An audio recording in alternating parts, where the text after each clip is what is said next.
Halo, Assalamualaikum. Selamat pagi teman-teman semua. Kita kembali lagi di kelas metode penelitian kualitatif. Untuk minggu kali ini, yaitu minggu ke-8. Seharusnya minggu ini kita menyelesaikan ujian tengah semester. Tetapi karena kalian juga sudah mencicil atau membuat bab 1 hingga bab 2, jadi ini akan kami hitung sebagai ujian tengah semester teman-teman semua.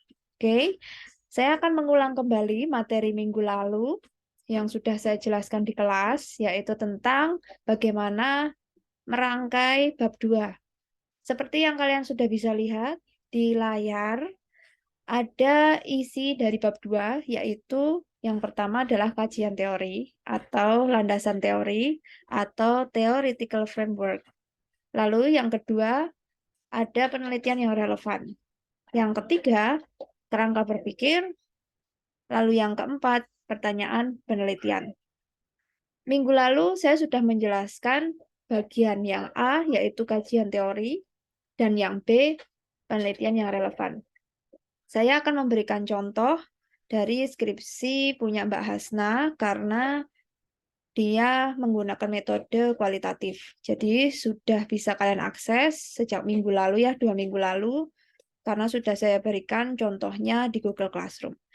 Karena judul dari skripsi Mbak Asna ini adalah tentang faktor yang mempengaruhi keterampilan berbahasa Inggris mahasiswa untuk meningkatkan kompetisi kerja di era 4.0, sehingga fokusnya adalah bagaimana faktor-faktor yang akhirnya bisa membuat mahasiswa itu mampu berbahasa Inggris sehingga nantinya bisa diterima bekerja di dunia yang saat ini penuh dengan kompetisi yang ketat, terutama di era 4.0 atau era digital. Oke, kita akan bedah ya. Sembari saya akan mengulang yang kajian teori dan juga penelitian yang relevan.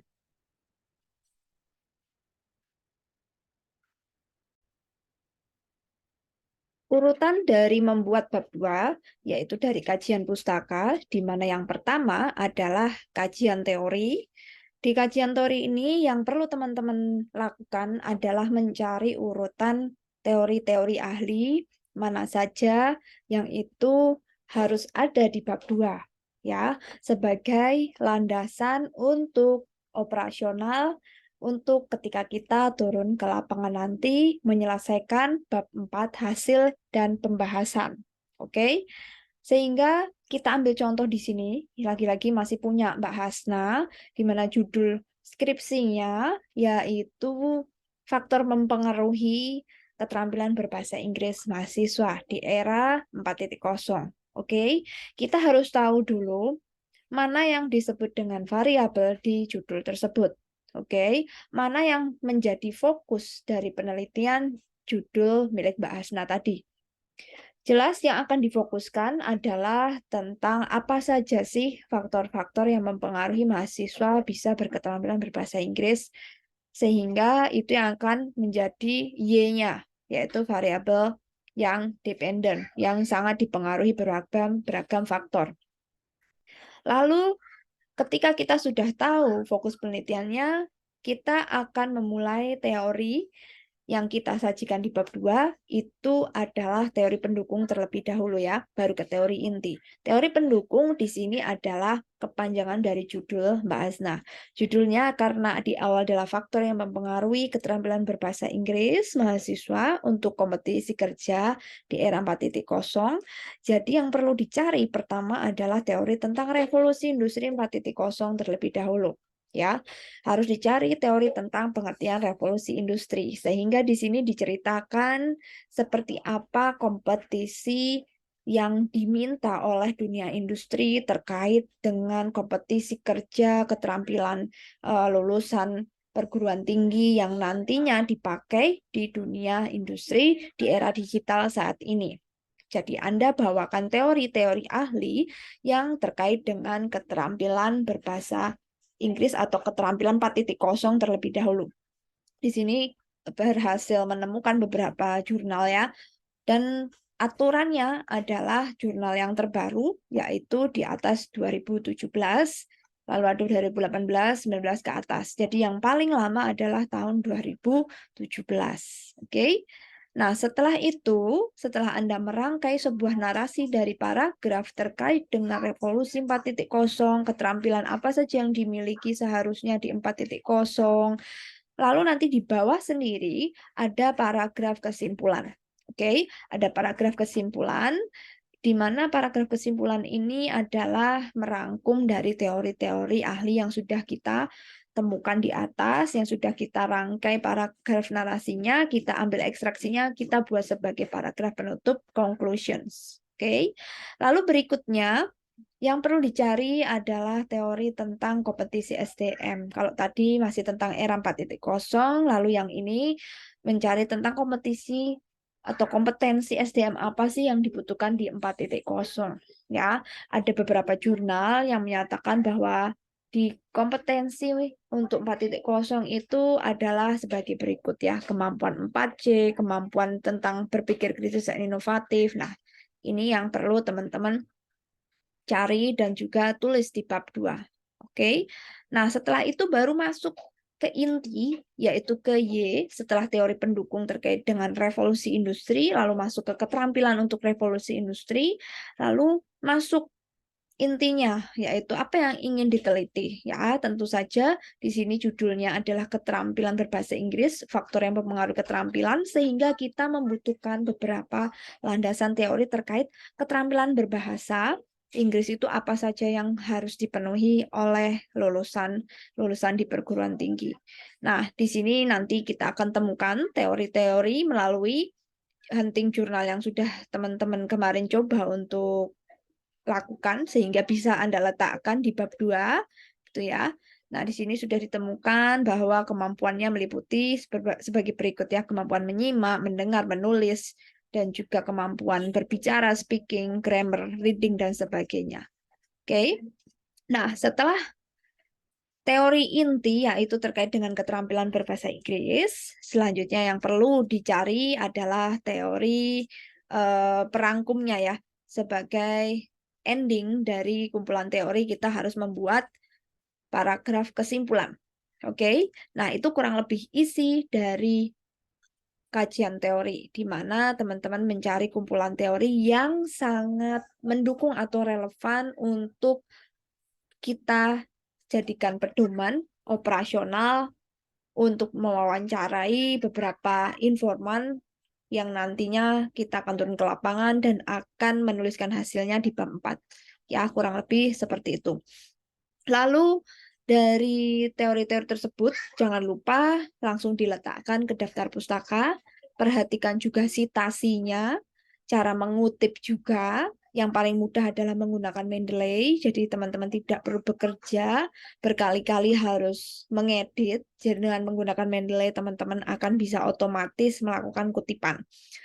Lalu yang B, setelah teman-teman membuat kajian teori, di mana yang B ini adalah penelitian yang relevan. Caranya adalah teman-teman mengambil dari hasil state of the art atau hunting jurnal yang sudah dilakukan, yang judulnya mirip dengan judul penelitian teman-teman yang akan teman-teman lakukan. Kalau misalnya ini punya Mbak Asna tentang faktor yang mempengaruhi keterampilan berbahasa Inggris mahasiswa, jadi dia harus mencari penelitian dengan judul sejenis. Ini dia dapatkan sekitar 4 penelitian dengan judul yang mirip. Ya, judul pertama kesiapan kerja dan kemampuan berbahasa Inggris pada mahasiswa.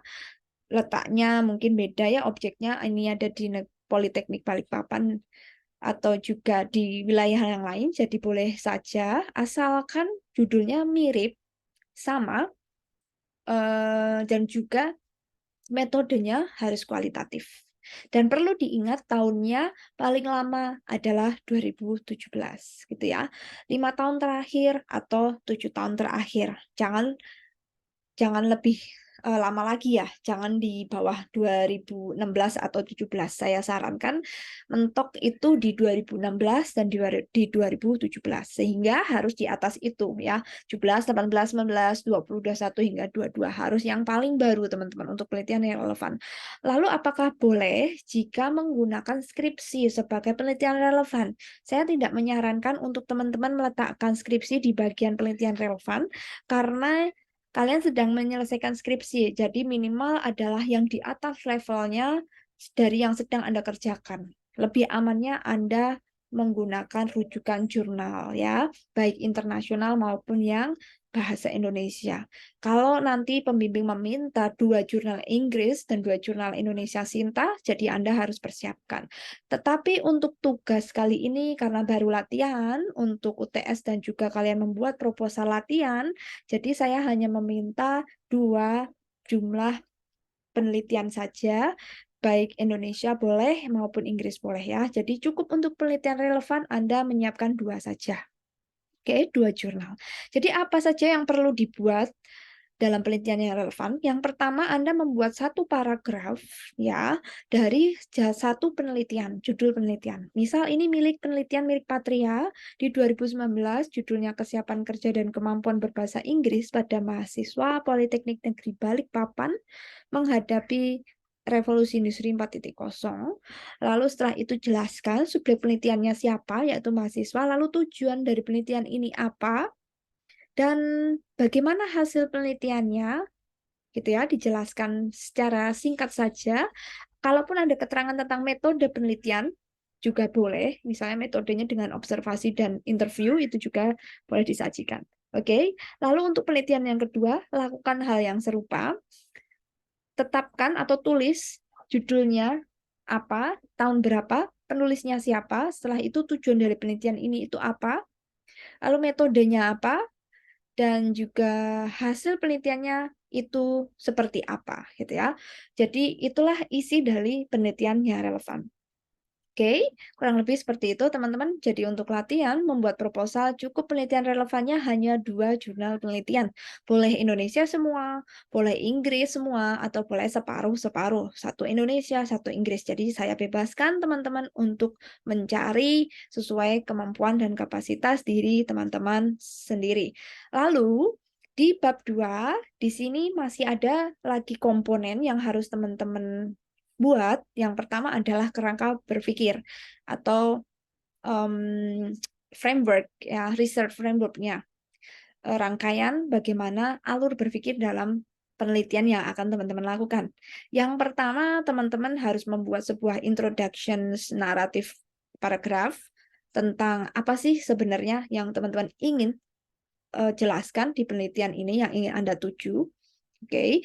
Di sini Mbak Asna menjelaskan ya di penelitiannya yang kualitatif tentang faktor-faktor mempengaruhi keterampilan berbahasa Inggris mahasiswa di era global 4.0. Jadi dia membuat sebuah paragraf intro tentang kemampuan berbahasa Inggris itu dibutuhkan gitu ya dan bisa dipelajari sehingga ini menjadi sebuah keharusan yang dimiliki lulusan mahasiswa. Terutama untuk mahasiswa di ADP karena subjeknya dan objeknya ada di ADP, gitu ya. Dan apa saja pembelajaran yang mereka harus kuasai dan apa saja mata kuliah yang mereka sudah tempuh, begitu. Nah, di sisi lain juga untuk kompetisi kerja itu juga semakin ketat, sehingga mahasiswa itu dituntut memiliki sebuah standar kelulusan terkait dengan keterampilan berbahasa Inggris yang dinilai melalui TOEFL atau pre-TOEFL ya. Nah, dari sini sehingga perlu ada beberapa penyelesaian sebuah solusi bahwa banyak juga mahasiswa ADP yang belum lulus TOEFL gitu ya, belum memenuhi standar kelulusan TOEFL untuk bisa bersaing di dunia kerja. Sehingga penelitian ini akan menganalisis tentang sejauh mana keterampilan berbahasa Inggris siswa dengan alur berpikir penelitian sebagai berikut. Untuk membuat alur berpikir memang ini bentuknya adalah bagan. Jadi teman-teman nanti membuat bagan ya, membuat bagan kurang lebih Seperti ini contohnya. Nah, bagan ini seperti apa membuatnya? Kita harus urutkan dari judul dulu. Judulnya kita kembali lagi punya Mbak Hasna, yaitu faktor yang mempengaruhi kemampuan berbahasa Inggris mahasiswa untuk meningkatkan kompetisi kerja di era 4.0. Sehingga di sini akan banyak sekali area yang mungkin kita bisa bahas ya, yang merupakan percabangan dari fokus penelitian utama. Nah, karena fokus penelitian utamanya adalah faktor yang mempengaruhi kemampuan berbahasa Inggris ya. Untuk akhirnya ketika dia bisa berbahasa Inggris itu artinya dia bisa berkompetisi kerja, sehingga dampak dari itu juga kita masukkan ke dalam bagan. Nah, di sini dampak ketika dia bisa berbahasa Inggris, otomatis dia bisa berkompetisi dalam bekerja di era digital. Sehingga kita masukkan bagian yang pertama itu adalah tentang sebuah cerita naratif kompetisi kerja 4.0 yang jelas tadi sudah diceritakan ya, seperti apa sih kompetisi kerja 4.0. Nah, lalu ketika bisa dipenuhi oleh mahasiswa atau lulusan perguruan tinggi kompetisi kerja ini ya, otomatis kompetisi kerja yang seperti apa yang akan difokuskan lagi gitu. Kompetisi yang akan difokuskan lagi itu terkait dengan language skill, yaitu English language skill. Nah, di sini pun bisa nanti kalau ingin dibedah lebih lanjut tentang English language skill ya. Kalau kalian ada di jurusan bahasa, jurusan penutur bahasa Indonesia untuk asing itu bisa jadikan penelitian. Tetapi kita kan tidak difokuskan di sini. Lalu dari bagian kemampuan berbahasa Inggris ini akhirnya ingin difokuskan lagi tentang faktor yang mempengaruhi bagaimana mereka bisa berbahasa Inggris. Sejauh mana mereka mampu menyelesaikan mata kuliah yang terkait dengan keterampilan berbahasa Inggris. Sejauh mana mereka menghadapi hambatannya dan sejauh mana mereka juga menyelesaikan hambatan yang mereka temui ya, sehingga di sini menjadi fokus penelitian dari skripsi Mbak Hasna.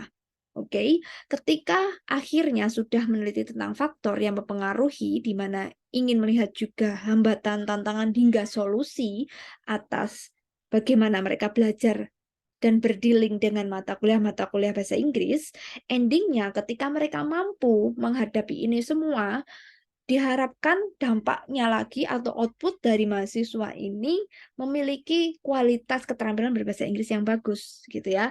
Di mana ini akan kembali lagi alurnya kalau ditarik sehingga kalau dibalik ke atas ya dengan kualitas lulusan yang oke yang bisa berbahasa Inggris akan mampu untuk bersaing di dunia kerja. Jadi kurang lebih alurnya seperti itu ya teman-teman.